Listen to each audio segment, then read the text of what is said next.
Message ko sa Pilipino, kabalo mangod ko, alam ko ba how he took his oath seriously.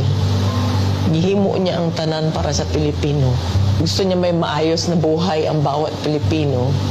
Gi-make sure niya na ang mga tao maka-avail sa medical assistance when he was president.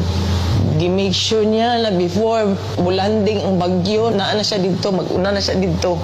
Katong sa Marawi, gi-make sure niya mabala ang kagubot. Even sa iyang katigulangon, naningkamot yun siya. Katong siya naglingkod na presidente.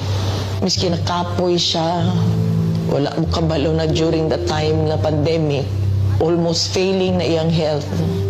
Pero gusto gito niya mag-cabinet meeting pa rin. He does not care kung magka-COVID siya. He doesn't deserve this kind of treatment. Di na magani, gusto na siya mo trabaho. Di na gusto mo dagan o papolitika. Ang tao lang si pamugos niya. Kinakatilang mo sa kind of leadership na iyang gihatag. You may find his mouth very foul. Musulti siya o kuan. Igo naman siya mangisog. I remember that time na giingnan ako ayuhan ng Pasig River. Giingnan ako na siya. Dali naman na pag-isog-isog lang man ka. Maura man na iya ha. Ang isog-isog niya na iresulta. Ngayon tayo nag-inabuso na siya during sa iyang presidency. Wala nag-abuso. Wala ngawat. Ipakubaba siya, miski presidente na siya. Makita niyo mo siya ang tao. Naluhoy ko kay pagkaon na lang ang gusto. Dili na siya materialistic. He doesn't care kung naa siya'y kwarta o wala. He doesn't care kung unsa iya ang isuot. Daan.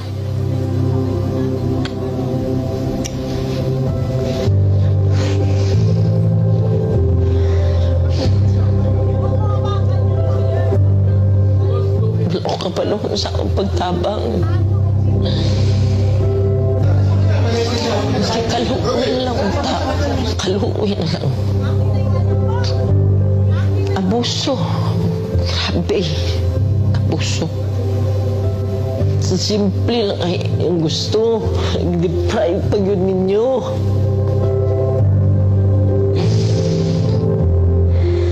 Simple lang kayang gustuhan na.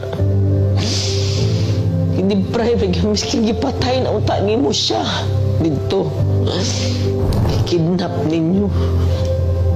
May 80 years old na siya. Kabalo mo ko sa iyang health. Wala tanan. Wala gani medisina. Kagikan mi sa Hong Kong. Good for 3 days lang iyang